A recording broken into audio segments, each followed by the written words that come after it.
आज इस वीडियो में हम सुखपूर्वक जीवन कैसे जिए हम इस पर चर्चा करेंगे।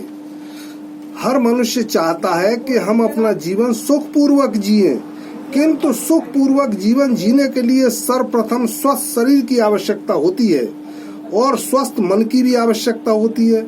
स्वस्थ शरीर सुखपूर्वक जीवन जीने तथा भोगों का भोगने के लिए और पुरुषार्थी बनने के लिए स्वस्थ शरीर अति आवश्यक है। शरीर को स्वस्थता कैसे रखा जाए, इसके शास्त्रों में विभिन्न उपाय बतलाए गए हैं।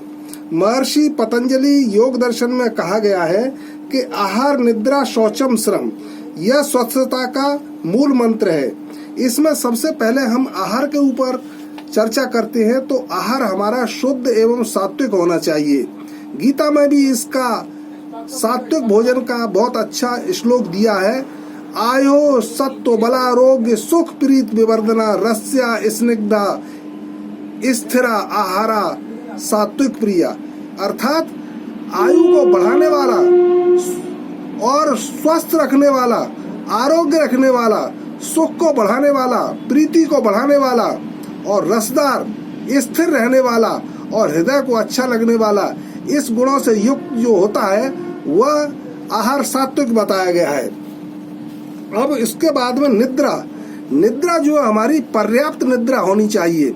यदि हम पर्याप्त निद्रा नहीं लेंगे, अधिक समय सोएंगे तो हमें आलस घेरे रहेगा हर समय, और कम निद्रा लेंगे तो हमारा शरीर जो है पूरी तरह से शक्तिशाली नहीं बन पाएगा, हमेशा कमजोरी बनी रहेगी। इसलिए हमें पर्याप्त निद्रा लेनी चाहिए, जो सामान्यतः 6-7 घंटे की होती है। इससे ज्यादा निद्रा नहीं लेनी चाहिए और इससे कम भी नहीं लेनी चाहिए।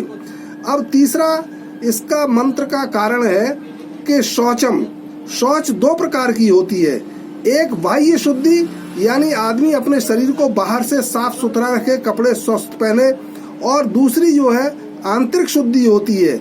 हमें दूसरों के प्रति कोई घृणा, द्वेष या मनमुटाव नहीं रखना चाहिए, किसी के लिए बुरे विचार नहीं सोचना चाहिए। इस तरह अगर हम सोचेंगे तो हमारा मन जो है वो अस्थिर रहेगा। अगर हम अच्छी सोच रखेंगे तो हमारा मन स्थिर रहेगा और उससे शरीर पर मन का बहुत अच्छा प्रभाव पड़ता है, जिससे स्वस्थता बनी रहती है। और श्रम, चौथा कारण इसका ये है कि जो श्रमशीलता होती है वो हमारे जीवन में बहुत आवश्यक है, क्योंकि श्रमशीलता से जिस प्रकार से दूध को गर्म करने से उसका मलाई वाला भाग ऊपर आ जाता है, सोने को तपाने से उसकी सौंदर्यता निखरती है, इसी प्रकार से हमारे जीवन में अगर श्रम को अनिवार्य किया जाए तो उससे शरीर जो है बलिष्ठ होता है और पुरुषार्थ उसका ऊपर आ जाता है, और शरीर के जो रोगाणु और विकार हैं वो नष्ट जलकर भस्म हो जाते हैं। इसलिए शरीर को स्वस्थ रखने के लिए आहार निद्रा शौचम श्रम वाला मंत्र जो है जीवन में उतारना चाहिए। जय श्री राम, जय बजरंग बली।